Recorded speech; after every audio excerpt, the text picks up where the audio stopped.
Olá, muito bom dia. A TVE inicia agora a transmissão ao vivo do desfile oficial da Semana Farroupilha em comemoração ao 20 de setembro. Compreendo que já é tradição aqui da emissora. E é com orgulho que nós levamos aos gaúchos de todas as regiões do estado as imagens da mais importante homenagem prestada aos heróis farroupilhas. Aqui no estúdio, um time de primeira está comigo para comentar, para acompanhar esses festejos da Revolução Farroupilha. O comentarista, produtor e apresentador da Rádio FM Cultura, do programa Cantos do Sul da Terra, Demétrio Xavier, bom dia. Bom dia, Helena, bom dia para o pessoal de casa. Uma festa bonita como todos os anos, num dia bonito por sorte. Que bom, né? Ai, felizmente a chuva foi. E está também conosco o diretor técnico do Instituto Gaúcho de Tradição e Folclore, o Cláudio Quinerim, também. Bom dia. Bom dia aos telespectadores. Um bom dia de inverno, ainda de inverno. Ai, exatamente, ele está com um arzinho de inverno, mas um dia lindo de quase primavera. Seco.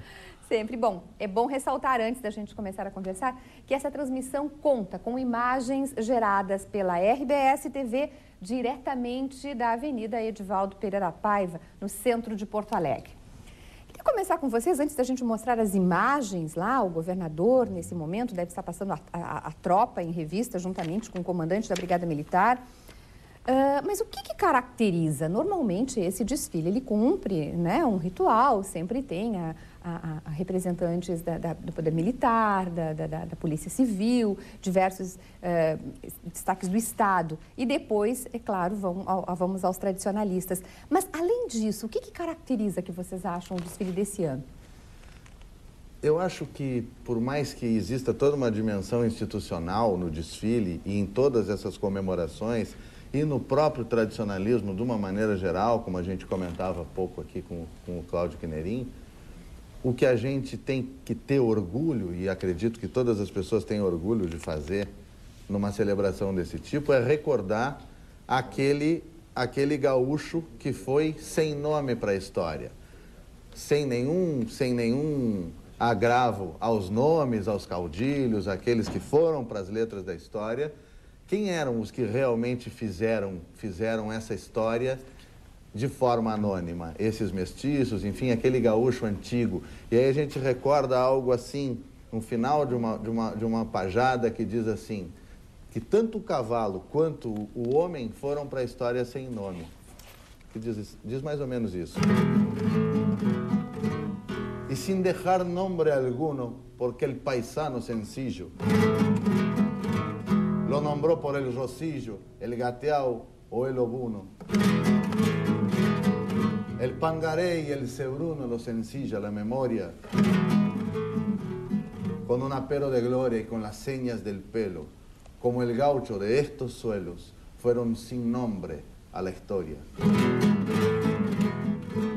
E o Jaime Caetano Brown, um pajador rio-grandense, né, diz mais ou menos assim sobre o gaúcho: índios, negros, lusitanos, mestiços e castelhanos brotados da geografia. E assim foi. Olha só, e são esses que vocês tão lindamente agora cantaram em versos, e nós vamos acompanhar daqui a pouco diretamente lá da Avenida Edivaldo Pereira Paiva.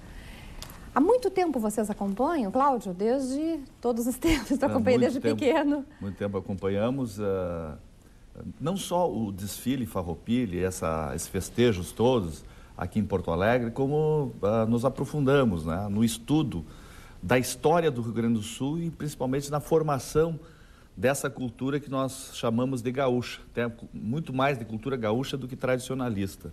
O meu trabalho de conclusão foi sobre acadêmica, foi sobre a contribuição que os negros deram para essa cultura gaúcha.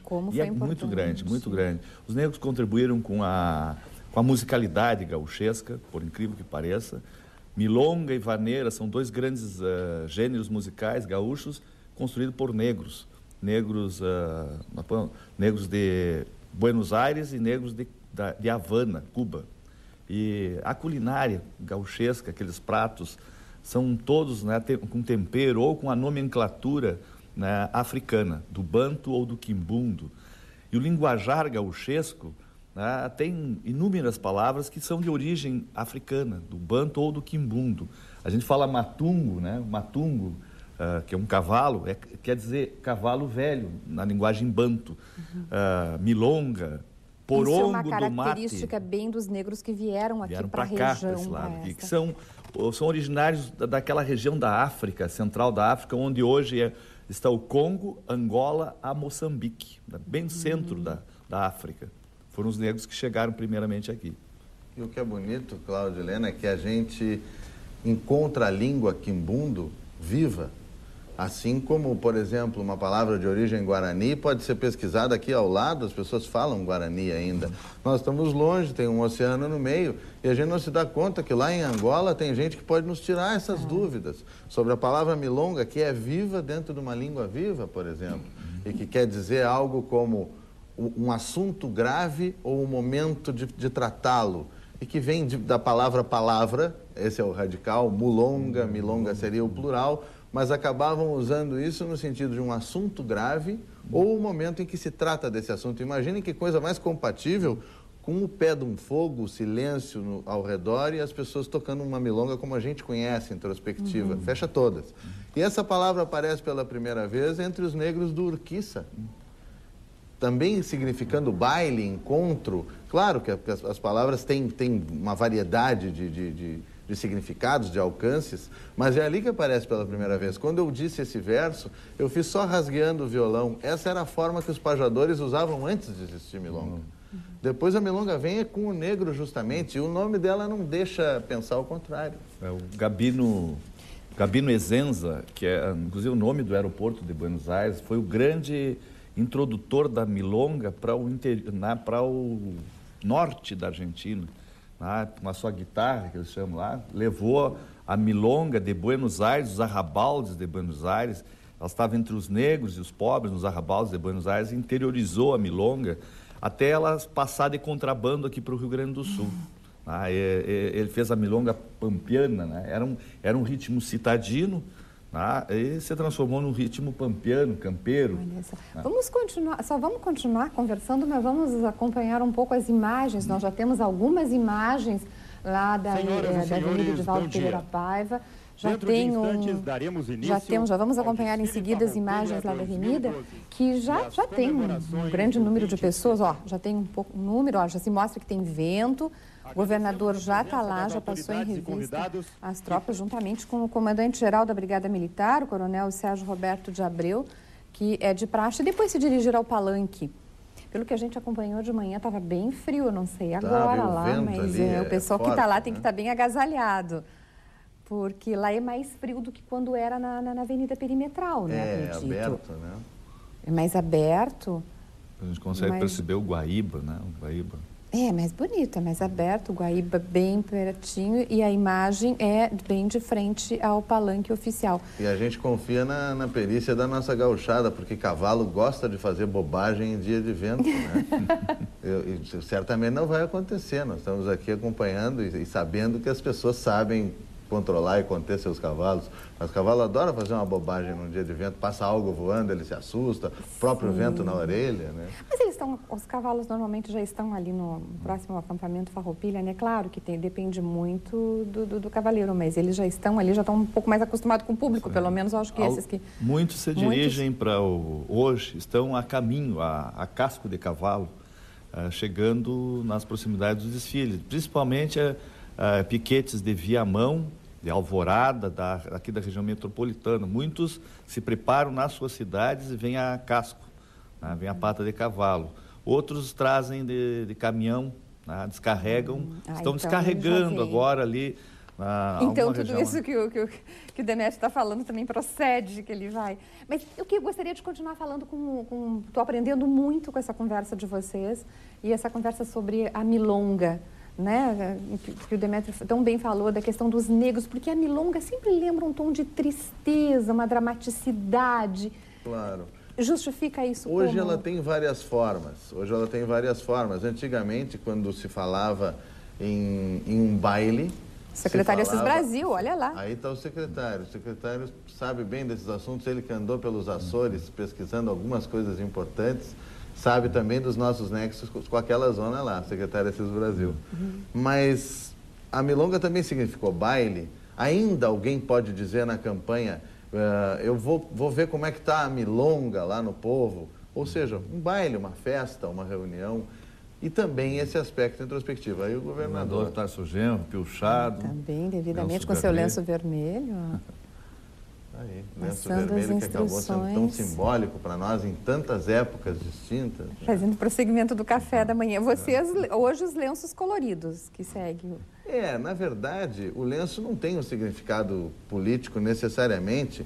Hoje. Não, e mesmo o lenço era uma peça de indumentária. Se ele veio na cabeça de um pirata ou de um marinheiro desertor, por exemplo, como tantas coisas vieram dos marinheiros, as tranças de couro vêm das cordas de barco, tantos desertores se incorporaram aqui ao que veio a ser o gaúcho. O lenço veio como indumentária, depois ele passa a ser um distintivo, mas as pessoas nunca deixaram de usar lenço. Eu, por exemplo... Tem várias utilidades no campo para o claro, lenço, né? Eu não deixo de usar... proteger contra o pó, né? As vias respiratórias, né?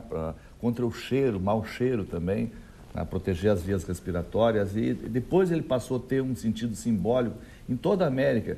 Lenços brancos e colorados, né? Vai distinguir os partidos políticos na América toda, desde o Uruguai, Argentina, até o México. Nós vamos ter partidos, e geralmente o partido liberal, né, o Libertador, vai usar o lenço vermelho, que é a cor da liberdade, a cor da bandeira da liberdade lá na França. Então ela é incorporado vermelho como cor da libertação, da liberdade, do movimento republicano que surge bem no início do século XVIII aqui na América, quando Napoleão está incendiando a Europa, né, invadindo a Espanha, e os caudilhos aqui da América lançam esse movimento porque ficam sem rei, né, e lançam esse movimento de libertação e usam a cor vermelho, a cor vermelha como cor da liberdade. Os republicanos aqui do Rio Grande do Sul, né, atravessam o vermelho, né, entre o verde e o amarelo, dividindo as cores da bandeira nacional. Da bandeira nacional. É importante dizer isso porque a gente vê com muita frequência as cores da bandeira do Rio Grande do Sul na ordem errada.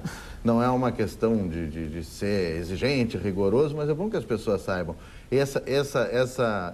Essa mnemônica, esse truque para se recordar isso. O sangue dividindo as cores do Brasil.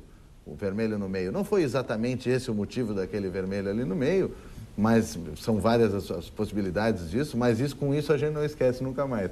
Mas eu dizia, por exemplo, eu uso um lenço celeste porque eu estou sempre homenageando o Uruguai e a Argentina, que não deixam jamais de usar as cores, a sua cor, o celeste. Eu toco e pesquiso, enfim, a música deles, e tenho o interesse de falar num gaúcho de toda a região. Tomar um mate, eu me queimava naquela cambona. Quando chegou um guri de uns 8 anos, tirou o lenço do pescoço e agarrou a cambona. Não tinha me ocorrido. O meu é afro-indígena. Pelo meu motivo étnico. Eu faço estudo nessa época. Uns desenhos pampa aí, bonitos. Afro-indígena. Sem dúvida. A etnia pampa usava este desenho. E nunca precisou usá-lo numa cambona, por exemplo, como o Demetrio. Não tinha me dado conta. O guri chegou, como que diz... Presta atenção, Urbano, agarrou com o lenço, não se queimou, serviu muito bem, passou a fazer isso. Mais uma utilidade do lenço. Quando eu comecei a transmissão, eu perguntei a vocês, né, o que caracterizava, se tinha alguma diferença esse desfile de 20 de setembro. Na transmissão da TVE nós temos uma novidade. Nós temos, nesta nova fase da TVE, de abrir um diálogo aqui com os nossos telespectadores. Hoje vocês vão poder participar. Quem está acompanhando a TVE aí por várias cidades daqui do Rio Grande do Sul, lá na fronteira, no centro, na região norte do estado, que está acompanhando o desfile de 20 de setembro daqui, diretamente de Porto Alegre, pode conversar aqui com os nossos convidados através do Twitter. Você que está aí tweetando, é @TVE _pública, sem o acento, pública, _RS. Já está aparecendo aqui no vídeo. Então, @TVE, linhazinha de baixo, _pública, _RS, passa um Twitter, faz um comentário, perguntas aqui para os nossos convidados aqui no estúdio. Que assim a gente vai dialogando, o Demetrio vai tocando, a gente vai tomando um chimarrão e vamos acompanhando também o desfile na avenida. Que ótimo, né? Que ótimo a gente poder fazer isso junto com as pessoas de casa, né? Mas tem algo que não dá para deixar passar, sobretudo entre gremistas e colorados, que esses lenços opostos no vice-reinado do Rio da Prata, no que veio a ser a Argentina, esses lenços de sentido político eram o vermelho e o azul. Só que, por uma questão de pigmentos, de tecnologia para atingir, tu imagina o cara em campanha, na intempérie, durante meses, aquele lenço ficava branco e a divisa passou a ser branca quando originalmente era azul. Os lenços eram azuis e vermelhos. Como de resto as cavalhadas que alguém mais antigo chegou a pegar, azuis e vermelhos, aquele combate entre mouros e cristãos simbolizado, mouros vermelhos, cristãos azuis. E ainda hoje, em algumas cidades do interior do estado, eles fazem.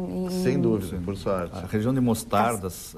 Caçapava do Sul, Caçapava também faz a cavalhada, né? Essa luta entre mouros e cristãos. Mas é bem específico. Mas poucas regiões ainda mantêm essa tradição espanhola e lusitana, né? Aqui no Rio Grande do Sul, essas cavalhadas. E essa península, e por conseguinte, nós aqui também, tão mouros que somos, né, Cláudio? Tão mouros sobre vários aspectos culturais, étnicos. Nós nem imaginamos o que carregamos desses árabes. Porque antes dos portugueses e espanhóis aportarem na América, aquele pedaço de chão ali onde hoje está Portugal e Espanha foi ocupado por 700 anos pelos árabes. Então nós carregamos, somos impregnados de cultura árabe, cultura moura. E muitas vezes chamamos de cultura portuguesa, na verdade é árabe ou moura. Mas olha só, Cláudio e Demétrio, olha que outra novidade, a gente está sempre iniciando uma nova fase realmente sempre com novidades aqui. Eu falei há pouco que você pode participar, conversar com a gente através do Twitter, e quem está fora, lá, distante, em outros pagos, também vai poder acompanhar a nossa transmissão através da web. Então, avise seus parentes que estão fora, que estão aí em várias partes do mundo, pode acompanhar através da página da TVE. Essa cobertura será transmitida, já está sendo transmitida através da TVE, o www.tve.com.br. Então, através, já está aparecendo aqui, ó, www.tve.com.br, pela página da TVE na internet, pode acompanhar a nossa transmissão. Que coisa boa, porque aí se torna uma coisa realmente mais compartilhada, um diálogo mais aberto. Já está começando no vídeo a Banda da Brigada Militar, que surge na Revolução, logo após a Revolução de 93, 94. Surge em 15 de novembro de 1895, por o governador da época, Júlio de Castilhos, doutor Júlio Prates de Castilhos, né? Com o objetivo de elevar a moral da tropa, né? Animar com canções, hinos dobrados, que eram característicos na época. Às vezes o pessoal fala que a Brigada Militar tem uma herança da Guerra Farroupilha, que tenha surgido na Guerra Farroupilha, mas na verdade, a Brigada Militar, como conhecemos hoje, esse corpo, essa divisão, né, a Brigada Militar, surge mesmo 50 anos depois da Guerra Farroupilha, surge na Guerra Civil aqui entre nós, chimangos e maragatos, um decreto do Dr. Júlio de Castilhos, governador da época. E que depois joga um papel muito forte em vários momentos de tensão, inclusive século XX adentro, na própria época já do Getúlio, fazia diferença no equilíbrio, na correlação de forças do país, a Brigada Militar pesando para o poder bélico, enfim. É o único do Brasil o único grupamento militar que se chama uma brigada, né? Os outros são polícias, são PM, são polícias militares. E civis, né? E civis. Nós, sim, a Polícia Civil nós temos, mas a brigada nossa... foi um destacamento, né, militar que foi colocado à disposição do Júlio de Castilhos justamente para lhe enfrentar o Comando Rodoviário. O Silveira Martins e o Joca Tavares, lá, o pessoal lá de Bagé, os maragatos lá de Bagé. Foi um destacamento militar mesmo. Então daí que surge a Brigada Militar. Essa é uma das versões da história. Aproxima-se do local de destaque. E nós estamos aqui no estúdio com o Demétrio Xavier, produtor, comentarista, apresentador do programa Cantos do Sul da Terra, e também com o técnico do IGTF, o Cláudio Quinerim.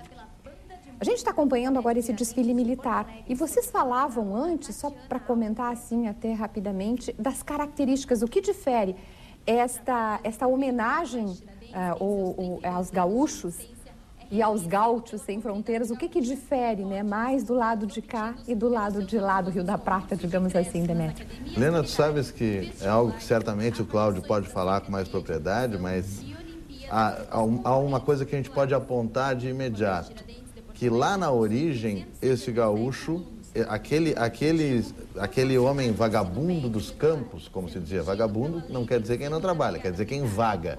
Quem é errante, até por razões ecológicas, de trabalho, todos os trabalhos forçavam o homem a se deslocar muito. Fosse levar uma tropa, buscar uma cavalhada em algum lugar, a guerra, o contrabando, tudo aqui cobria muito chão, o que foi um fator de integração importante. Aquele vagabundo dos campos, quando surge, ele não tinha nada de pró-militar. Mesmo que a nossa região fosse uma região militarizada, por ter todo um conflito de fronteira e não ter uma colonização efetiva, praticamente só havia a questão militar aqui.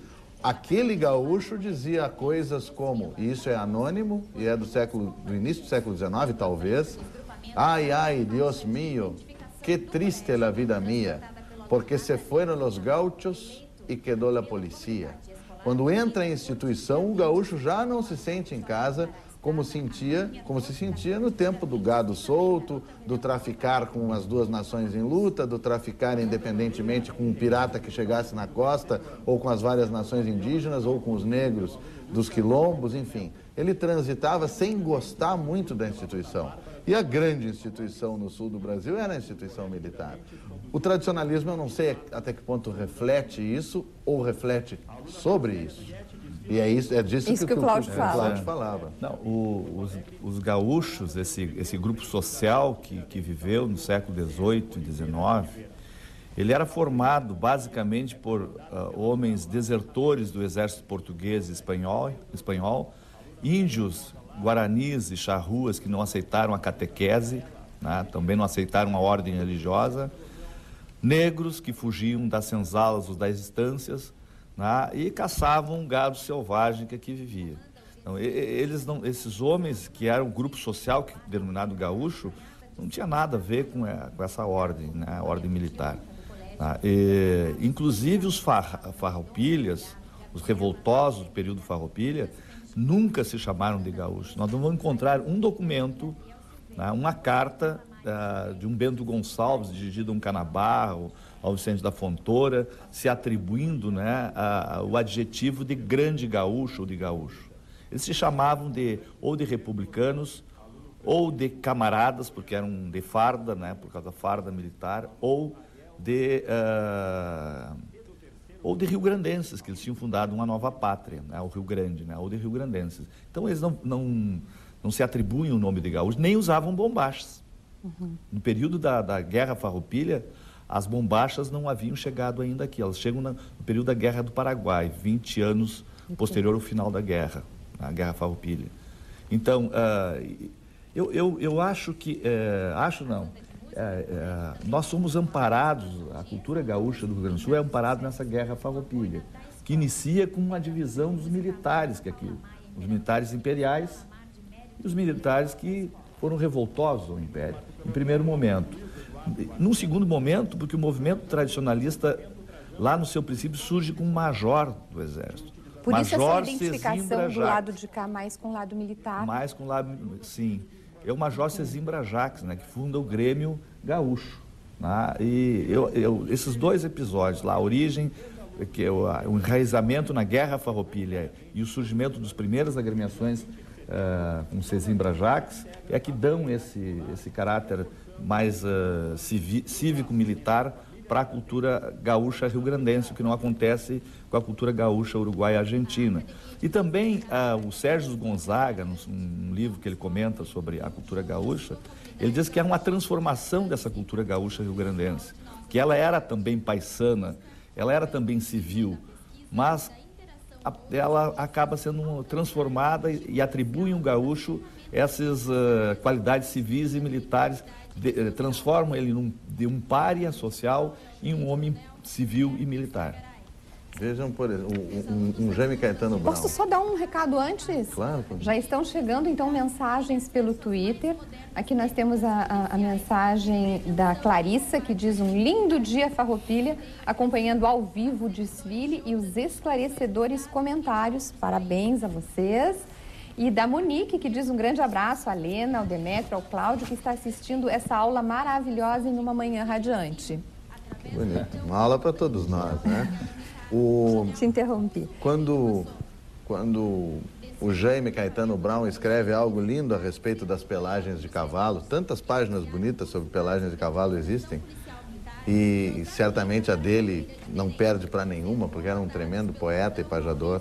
Ele diz: tirante o pelo melado, qualquer flete dá de estouro. Se boto as garras num moro, saio a torear delegado. Não era só estar à parte ou ser anterior ou estar fora da instituição, inclusive da instituição militar. Era afrontá-la, era enfrentá-la, era uma oposição a isso. Esse gaúcho tinha esse caráter libertário que foi traduzido mais tarde pelos diversos movimentos, como as pessoas acharam melhor, mais conveniente, mas o fato é que o Noel canta que no dia que ele amanhece com os pés apapagaiados, milico na minha frente não passa sem ser notado. E o Fierro, quando está deitado com o seu, já não era o Moro, porque o Moro, o milico tomou dele. O bom cavalo dele, ele perdeu quando ele entra à força na instituição militar. E quando ele foge e deserta, ele está acampado à noite e escuta que a partida, que a polícia está chegando para agarrá-lo, para prendê-lo. E ele escuta porque ele ouve o barulho de uma lata. Numa boa edição do Martim Fierro, a nota de pé de página nos esclarece que o gaúcho falava pejorativamente da lata como a espada, o que identificava a instituição militar. Ele confiava na sua faca e ele jamais botaria uma lata na cintura se não fosse obrigado, como era, engajado à maniadora, força, como sempre foi. Então essa oposição existe. É claro que assim como a gente condena as coisas arrancadas do passado e usadas para nosso benefício no discurso do presente, nós também não vamos fazer isso. É claro que já não é esta a questão. Sim, porque eu ia dizer, ao longo do tempo já houve, sem dúvida nenhuma. Essa quase parceria, e a gente está acompanhando agora. A dinâmica disso depois é outra. Mas lá na origem é importante saber que era assim. Cito outro episódio que eu acho que leva a essa militarização do gaúcho e do Gaudério, que é a própria a Guerra do Paraguai. A Guerra do Paraguai, ocorrida em 1865, né, esse bando de homens vagos, alguns trabalhavam em algumas instâncias para alguns caudilhos que admitiam, né, em alguma época do ano, contratar o serviço desses gaudérios, foram todos eles mobilizados, né, para a Guerra Farroupilha. Né? A grande cavalaria gaúcha, e aí eu falo gaúcha rio-grandense, argentina e uruguaia, foi mobilizada, foi montada por esse grupo de homens que foram uniformizados com a bombacha que chegou da Guerra da Crimeia, que os ingleses também patrocinaram dos turcos contra os russos. No Uruguai e na Argentina se chama pantalones ou calçones turcos.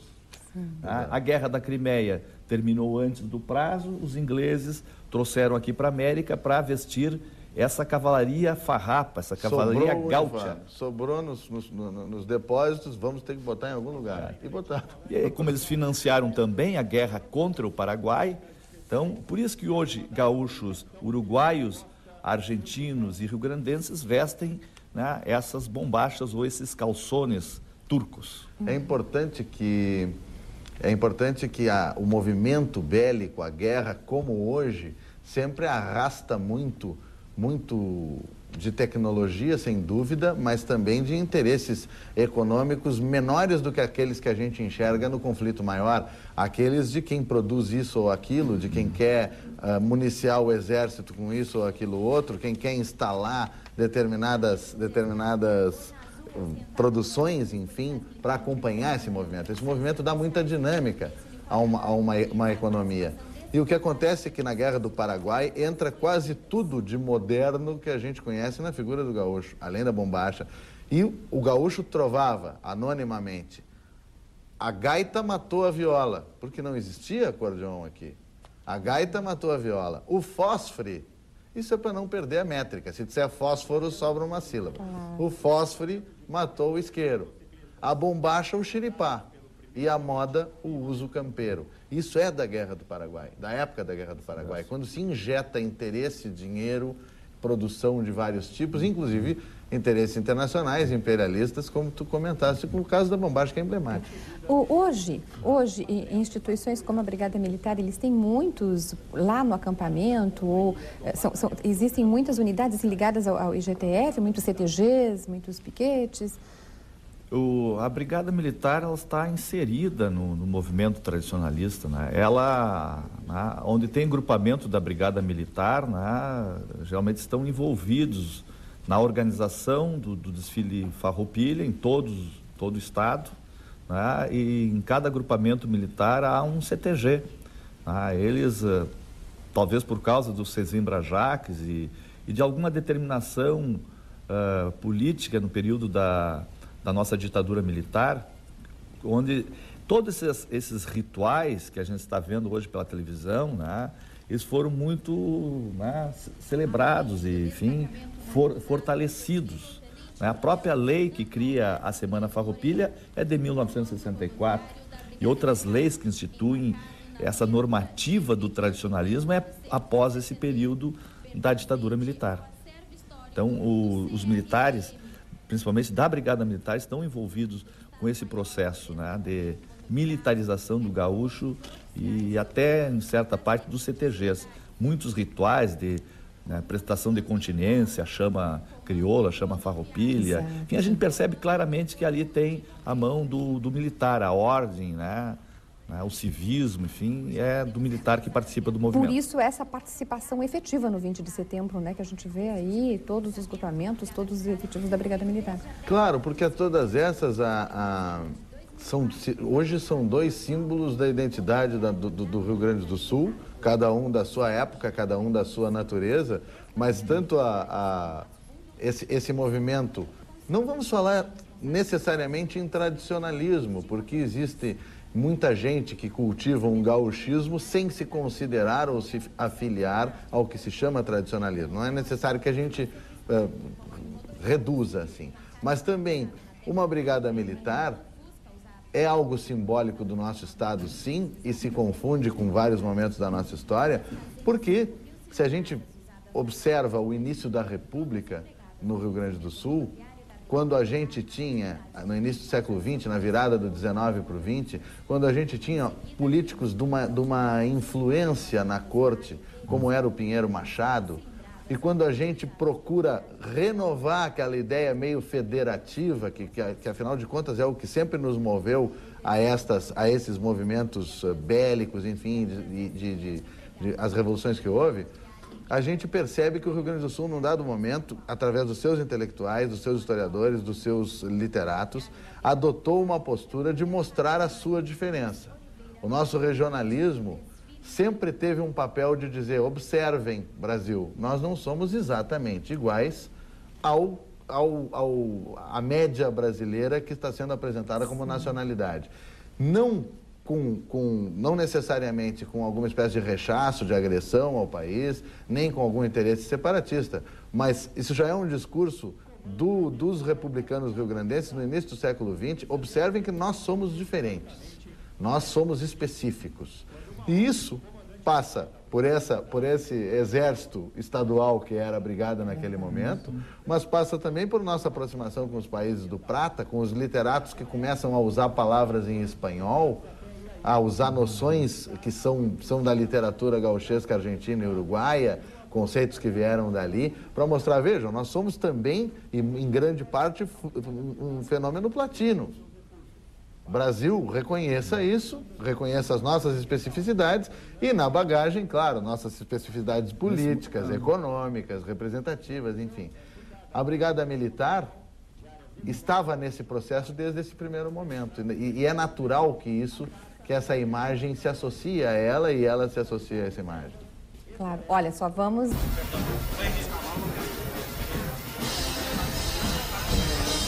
Faça esse montado que faz encerramento. Encerramento é o... Pode ver?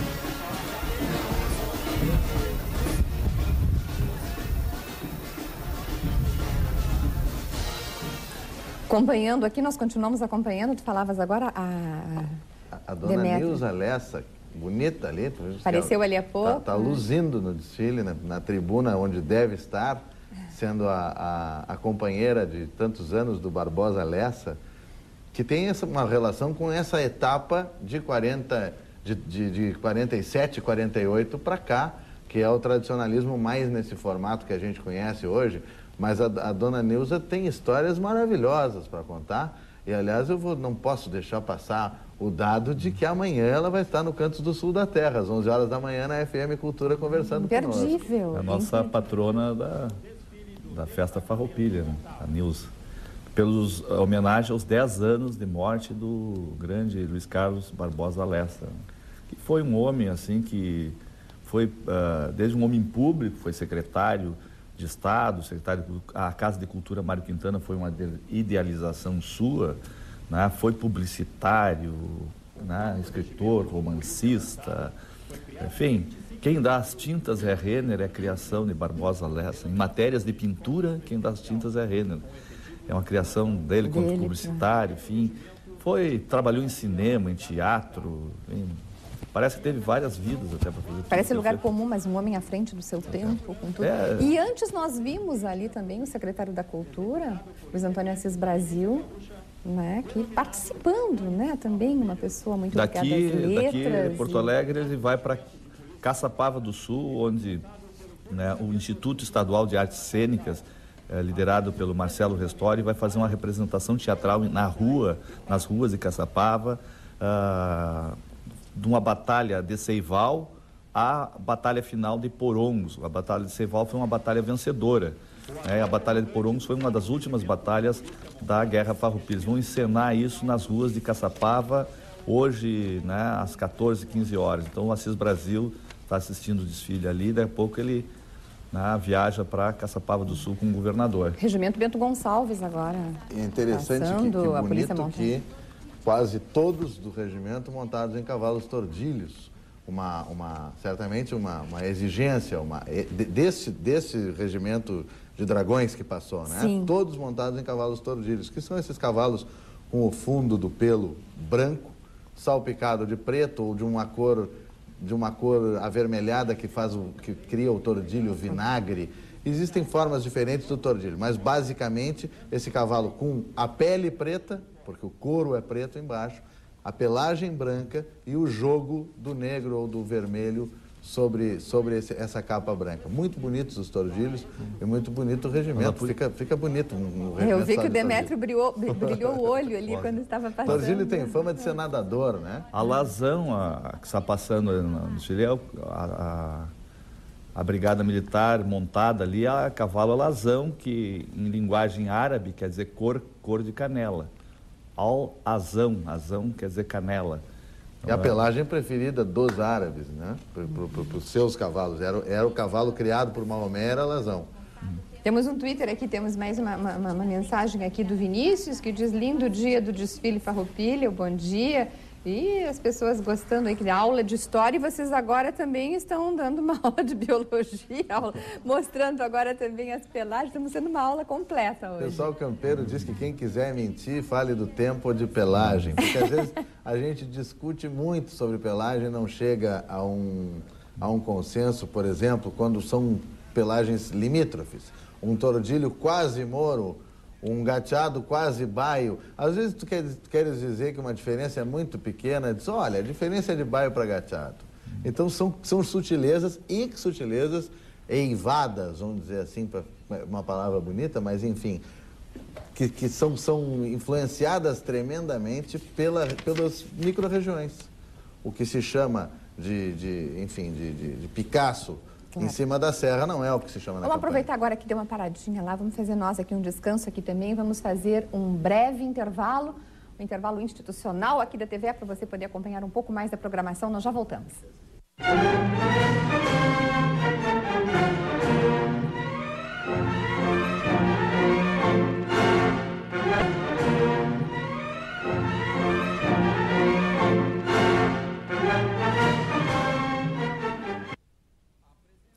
Voltamos então para essa transmissão do desfile oficial da Semana Farroupilha em comemoração ao 20 de setembro. Vamos mostrar imagens ao vivo diretamente da Avenida Edivaldo Pereira Paiva com imagens da TVE e da TV Com.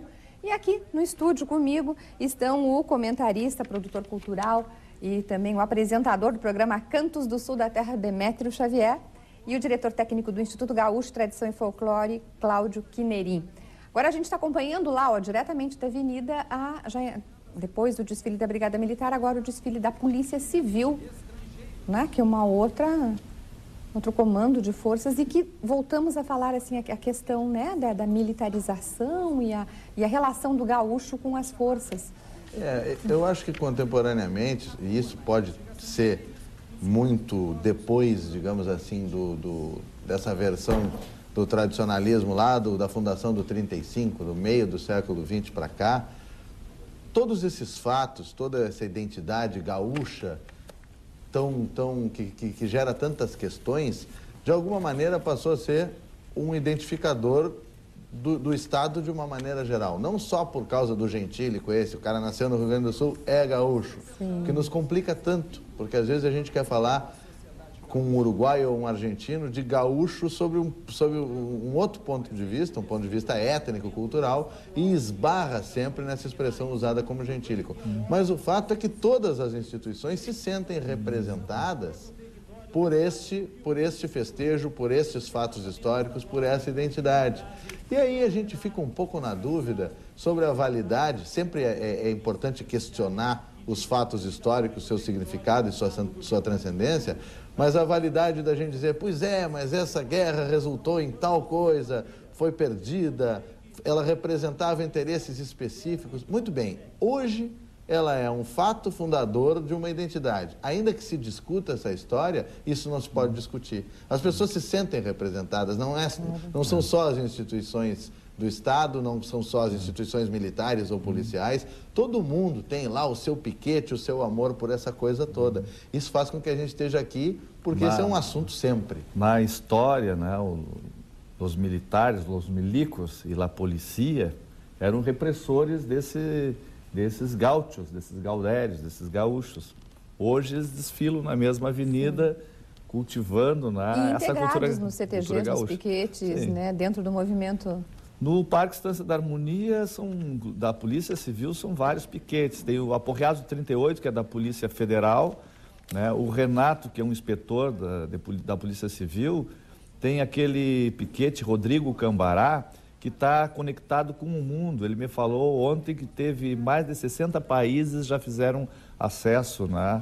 Estão vendo, né, a câmera em 24 horas, vendo o acampamento Farroupilha.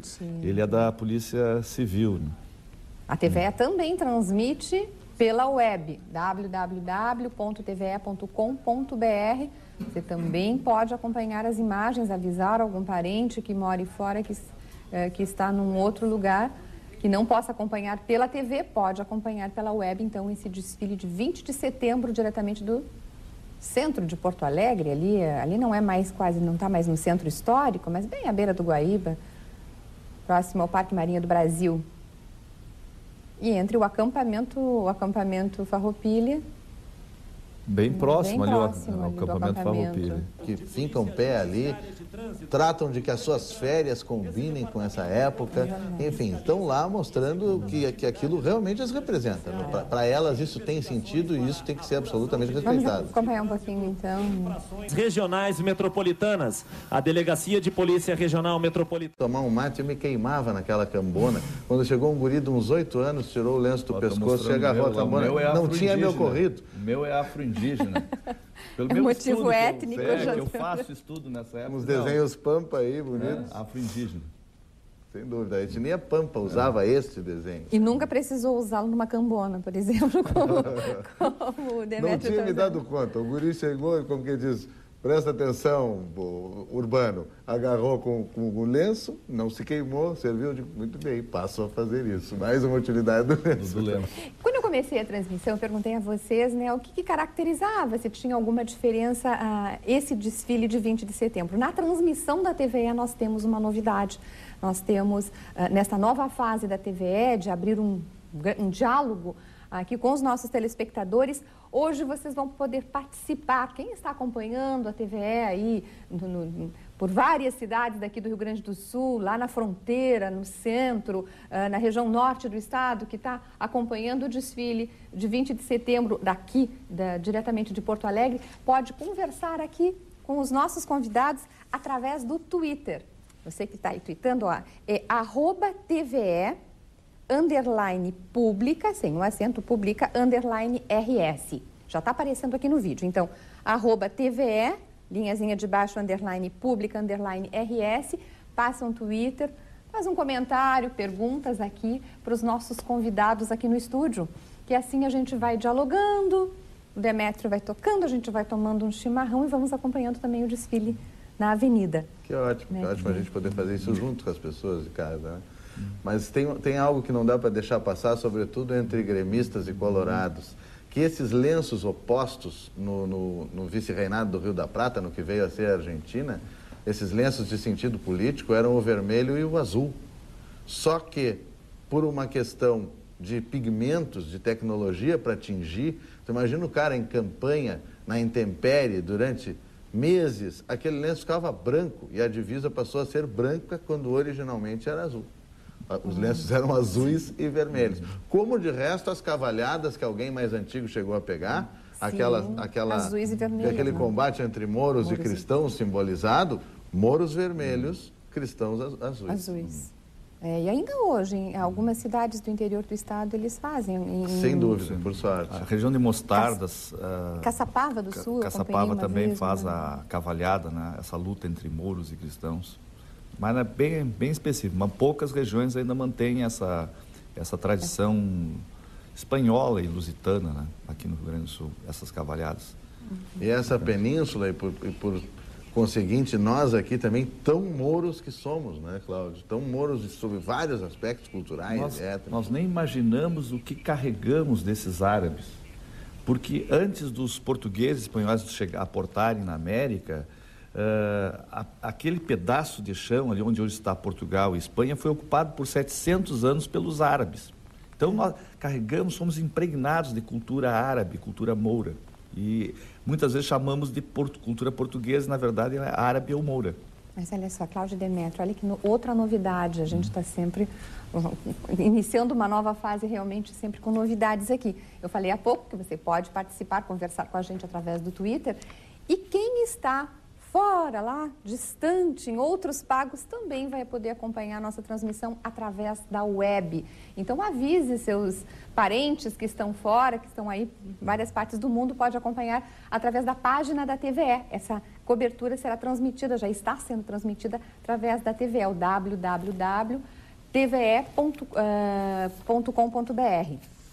Então, já está aparecendo aqui, ó, www.tve.com.br, pela página da TVE na internet, pode acompanhar a nossa transmissão. Que coisa boa, porque aí se torna uma coisa realmente mais compartilhada, um diálogo mais aberto. Já está começando no vídeo a Banda da Brigada Militar, que surge na Revolução, logo após a Revolução de 93, 94. Surge em 15 de novembro de 1895, por o governador da época, Júlio de Castilhos, doutor Júlio Prates de Castilhos, né? Com o objetivo de elevar a moral da tropa, né? Animar com canções, hinos dobrados, que eram característicos na época.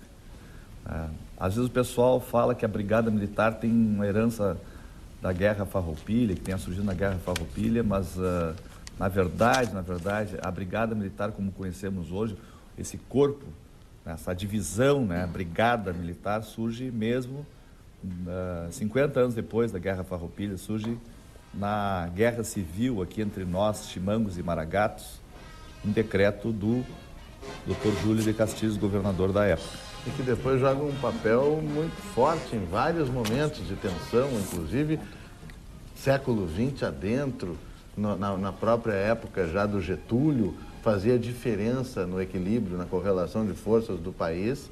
A Brigada Militar pesando para o poder bélico, enfim. É o único do Brasil que o único grupamento militar que se chama uma brigada, né? Os outros são polícias, são PM, são polícias militares. E civis, né? E civis. Nós, sim, a polícia civil nós temos, mas a brigada nossa...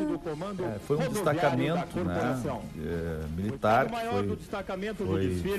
que foi colocado à disposição do Júlio de Castilhos justamente para lhe enfrentar Comando rodoviário. o Silveira Martins e o Joca Tavares, lá, o pessoal lá de Bagé, os maragatos lá de Bagé. Departamento Foi um de destacamento Saúde. militar mesmo. Então daí que surge a Brigada Militar. Essa é uma das versões da história. Aproxima-se do local de destaque. E nós estamos aqui no estúdio com o Demétrio Xavier, produtor, comentarista, apresentador do programa Cantos do Sul da Terra e também com o técnico do IGTF, o Cláudio Quinerim. A gente está acompanhando agora esse desfile militar e vocês falavam antes, só para comentar assim até rapidamente, das características, o que difere esta homenagem aos gaúchos e aos gaúchos sem fronteiras, o que difere, né, mais do lado de cá e do lado de lá do Rio da Prata, digamos assim, Demétrio? Helena, tu sabes que é algo que certamente o Cláudio pode falar com mais propriedade, mas há uma coisa que a gente pode apontar de imediato, que lá na origem, esse gaúcho, aquele homem vagabundo dos campos, como se dizia, vagabundo não quer dizer quem não trabalha, quer dizer quem vaga. Quem é errante, até por razões ecológicas, de trabalho, todos os trabalhos forçavam o homem a se deslocar muito. Fosse levar uma tropa, buscar uma cavalhada em algum lugar, a guerra, o contrabando, tudo aqui cobria muito chão, o que foi um fator de integração importante. Aquele vagabundo dos campos, quando surge, ele não tinha nada de pró-militar. Mesmo que a nossa região fosse uma região militarizada, por ter todo um conflito de fronteira e não ter uma colonização efetiva, praticamente só havia a questão militar aqui, aquele gaúcho dizia a coisa...